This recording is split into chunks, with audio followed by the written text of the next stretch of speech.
জাতীয় সংলাপ সহ ৩ সিদ্ধান্ত ঐক্যফ্রন্টের। রাজনীতির মাঠে ঘুরে দাঁড়াতে এবং একটি নতুন নির্বাচনের দাবিতে জাতীয় সংলাপ সহ ৩টি গুরুত্বপূর্ণ সিদ্ধান্ত নিয়েছে জাতীয় ঐক্যফ্রন্ট। একাদশ জাতীয় নির্বাচনে ব্যাপক ভরাডুবির পর কয়েকবার বৈঠকে বসেন ঐক্যফ্রন্টের নেতারা। অবশেষে মঙ্গলবার বিকেলে রাজধানীর বেইলি রোডে জাতীয় ঐক্যফ্রন্টের আহ্বায়ক ও গণফোরাম সভাপতি ডক্টর কামাল হোসেনের বাসায় জোটের স্টিয়ারিং কমিটির বৈঠকে বসেন নেতারা। বিকেল প্রায় ঘণ্টাব্যাপী বৈঠক করেন তারা। বৈঠকে নিজেদের সিদ্ধান্ত সাংবাদিকদের সামনে তুলে ধরেন ঐক্যফ্রন্টের মুখপাত্র ও বিএনপির মহাসচিব মির্জা ফখরুল ইসলাম আলমগীর। তিনি বলেন, জাতীয় সংলাপ নির্বাচনী ট্রাইব্যুনালে মামলা এবং নির্বাচনের সময় যে সমস্ত এলাকা ক্ষতিগ্রস্ত হয়েছে সেসব এলাকায় আমরা পরিদর্শনে যাব। এরই অংশ হিসেবে আগামী এক সপ্তাহের মধ্যে সিলেটের বালাগঞ্জে যাব। ডক্টর কামাল হোসেনের সভাপতিত্বে বৈঠক এবং সংবাদ সম্মেলনে অংশ নেন ঐক্যফ্রন্টের মুখপাত্র ও বিএনপি মহাসচিব মির্জা ফখরুল ইসলাম আলমগীর, জেএসডি সভাপতি আসম আব্দুর রব, কৃষক শ্রমিক জনতা লীগের সভাপতি বঙ্গবীর কাদের সিদ্দিকী, বীর উত্তম, গণস্বাস্থ্য কেন্দ্রের প্রতিষ্ঠাতা ডক্টর জাফরুল্লাহ চৌধুরী,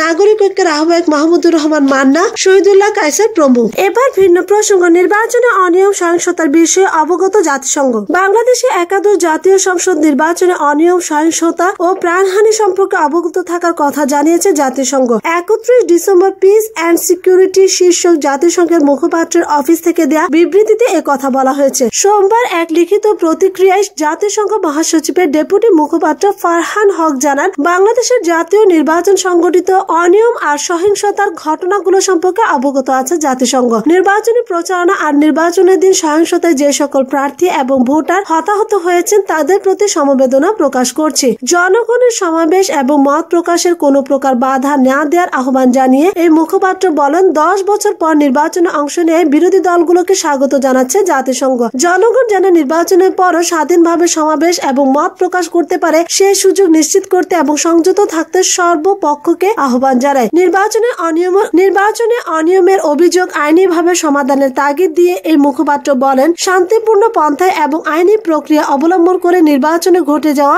অনিয়মের বিষয়গুলো সমাধান করতে সকল দলকে আহ্বান জানাচ্ছেন জাতিসংঘ। জনসাধারণ ও তাদের সহায় সম্পদের উপর হামলা বা সহিংসতা কোনোভাবে গ্রহণযোগ্য নয়। গণমাধ্যমের খবরের উপর ভিত্তি করে জাতিসংঘের বিবৃতিতে বলা হয়, নির্বাচনে ভূমিধস বিজয় পেয়েছেন প্রধানমন্ত্রী শেখ হাসিনা। এতে তিনি টানা তৃতীয়বার নির্বাচিত হলেন। তবে বিরোধীরা জালিয়াতির ভোট আখ্যা দিয়ে এ ফলকে প্রত্যাখ্যান করেছে। এবার ভিন্ন প্রসঙ্গ, গোটা জাতি এই সরকারকে প্রত্যাখ্যান করেছে বলেছেন ফখরুল। একাদশ জাতীয় সংসদ নির্বাচনে জনগণ ভোট দিয়ে সরকারকে নির্বাচিত করেনি, বরং গোটা জাতি তাদের প্রত্যাখ্যান করেছে বলে মন্তব্য করেছেন বিএনপি মহাসচিব মির্জা ফখরুল ইসলাম আলমগীর। আজ মঙ্গলবার দুপুরে রাজধানীর নয়াপল্টনে দলের কেন্দ্রীয় কার্যালয়ে সাংবাদিকদের সামনে তিনি এই মন্তব্য করেন। মির্জা ফখরুল বলেন, আমরা নির্বাচনের ফলাফল প্রত্যাখ্যান করেছি, পার্লামেন্ট গঠন প্রত্যাখ্যান করেছি, সরকার গঠন পুরোপুরিভাবে প্রত্যাখ্যান করেছি। এই জন্য এটা কখনোই জনগণ অ্যাপ্রুভ করে নাই। জনগণ ভোট দিয়ে এদেরকে নির্বাচিত করেনি। এ সময় গণতান্ত্রিক সরকার প্রতিষ্ঠায় বিএনপির আন্দোলন অব্যাহত থাকবে বলেও জানান বিএনপির এই নেতা।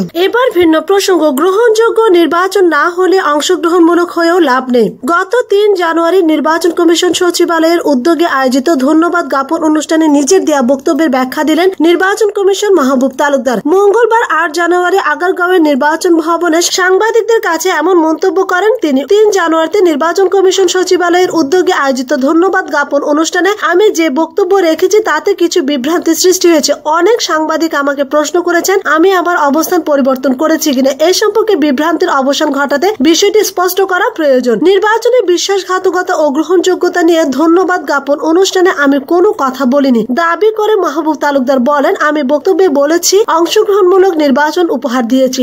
ইতোপূর্বে 17 ডিসেম্বর 2018 তারিখের বক্তব্যে আমি বলেছিলাম সব দল অংশগ্রহণ করলে অংশগ্রহণমূলক নির্বাচন হয়। সুষ্ঠু নির্বাচনের সঙ্গে এর সম্পর্ক নেই। নির্বাচন অংশগ্রহণমূলক হওয়া একটি প্রাথমিক প্রাপ্তি। আসল কথা হচ্ছে নির্বাচন গ্রহণযোগ্য হচ্ছে কিনা এবং বিশ্বাসযোগ্য হচ্ছে কিনা। নির্বাচন গ্রহণযোগ্য ও বিশ্বাসযোগ্য না হলে অংশগ্রহণমূলক হলেও কোনো লাভ নেই। কেমন নির্বাচন হয়েছে সাংবাদিকদের এমন প্রশ্নের জবাবে তিনি বলেন, আমি পূর্বেই বলেছি নিজেদের বিবেককে জিজ্ঞাসা করুন, তাহলে এই প্রশ্নের জবাব পেয়ে যাবেন। এখন আমি সে কথা বলি, আমার অবস্থানে কোনো পরিবর্তন হয়নি। এই সময় তিনি আরো বলেন, গত 3 জানুয়ারির অনুষ্ঠানটি ছিল ধন্যবাদ জ্ঞাপন অনুষ্ঠান। কাউকে প্রশংসা সূচক কথা বলে ধন্যবাদ জানাতে হয় এবং সেটাই সৌজন্যের প্রকাশ। আমার ধন্যবাদ জ্ঞাপন বক্তব্যকে রাজনৈতিকভাবে বিচার বিশ্লেষণ করা ঠিক হবে না। এর আগে গত 3 জানুয়ারি মাহবুব তালুকদার বলেন, এই প্রথম একটা অংশীদারি ও অংশগ্রহণমূলক সংসদ নির্বাচন আমরা জাতিকে উপহার দিতে পেরেছি। আমি মনে করি এই নির্বাচন বাংলাদেশের নির্বাচনের ইতিহাসে একটা ঐতিহ্য সৃষ্টি করবে। তিনি বলেন,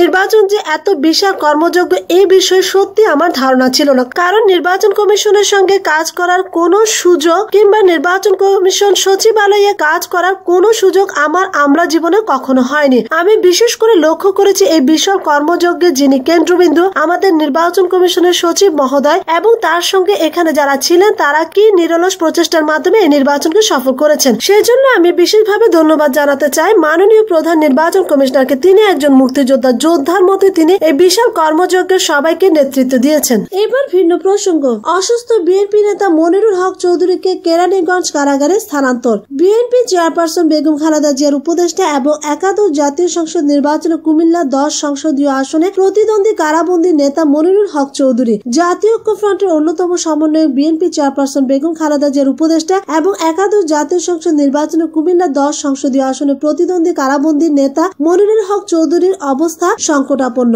গুরুতর অসুস্থ অবস্থায় আজ শনিবার তাকে কুমিল্লা কেন্দ্রীয় কারাগার থেকে কেরানীগঞ্জ কারাগারে স্থানান্তর করা হয়েছে। সেখান থেকে উন্নত চিকিৎসার জন্য তাকে আগামীকাল রবিবার বঙ্গবন্ধু মেডিকেল কলেজ হাসপাতালে নেওয়া হবে। কুমিল্লা কেন্দ্রীয় কারাগার ও মনিরুল হক চৌধুরীর পারিবারিক সূত্রে এই তথ্য জানা গেছে। গত বছরের 24 অক্টোবর থেকে শনিবার বেলা 12টা পর্যন্ত তিনি কুমিল্লা কেন্দ্রীয় কারাগারে ছিলেন। কুমিল্লা কেন্দ্রীয় কারাগার সূত্র জানায়, সাবেক এমপি মনিরুল হক চৌধুরীর ডায়াবেটিস, হৃদরোগ, দেহের বিভিন্ন জয়েন্ট, মেরুদণ্ড ও মাজায় ব্যথা সহ নানা রোগে আক্রান্ত। এর আগে অসুস্থ হয়ে পড়লে তাকে গত 25 নভেম্বর কুমিল্লা মেডিকেল কলেজ হাসপাতালে নিয়ে হার্ট, হৃদরোগ ও নিউরো মেডিসিন সহ হাসপাতালে 3 জন বিশেষজ্ঞ চিকিৎসকের মাধ্যমে তার চিকিৎসা দেওয়া হয়েছিল। তার শারীরিক অবস্থা পর্যবেক্ষণের জন্য এক্স-রে, ইসিজি সহ বেশ কয়েকটি পরীক্ষা করা হয়েছে। কুমিল্লা কেন্দ্রীয় কারাগারে ডেপুটি জেলার কাজী মাজহারুল ইসলাম জানান, মনিরুল হক চৌধুরী বিভিন্ন রোগে আক্রান্ত হয়ে শারীরিকভাবে বেশ অসুস্থ হয়ে পড়েছেন। ঊর্ধ্বতন কর্তৃপক্ষের নির্দেশ অনুযায়ী শনিবার বেলা 12টার দিকে কুমিল্লা কারাগার থেকে তাকে পুলিশ পাহারায় কেরানীগঞ্জ কারাগারে নিয়ে যাওয়া হয়। উন্নত চিকিৎসার জন্যই ওই কারাগার থেকে তাকে বঙ্গবন্ধু মেডিকেল কলেজ হাসপাতালে নিয়ে যাওয়া হবে। বিকাল 4:30টায় মনিরুল হক চৌধুরীর ব্যক্তিগত সহকারী মোহাম্মদ আনোয়ার হোসেন জানান, স্যার কেরানীগঞ্জ কারাগারে আছেন। রবিবার সকালে স্যারকে বঙ্গবন্ধু মেডিকেল কলেজ হাসপাতালে নিয়ে যাওয়া হবে বলে কারা কর্তৃপক্ষ জানিয়েছেন। মনিরুল হক চৌধুরীর মেয়ে ঢাকা বিশ্ববিদ্যালয়ের শিক্ষক ডক্টর চৌধুরী সাইমা ফেরদৌস বলেন, আমার বাবা বয়োবৃদ্ধ, তার দীর্ঘ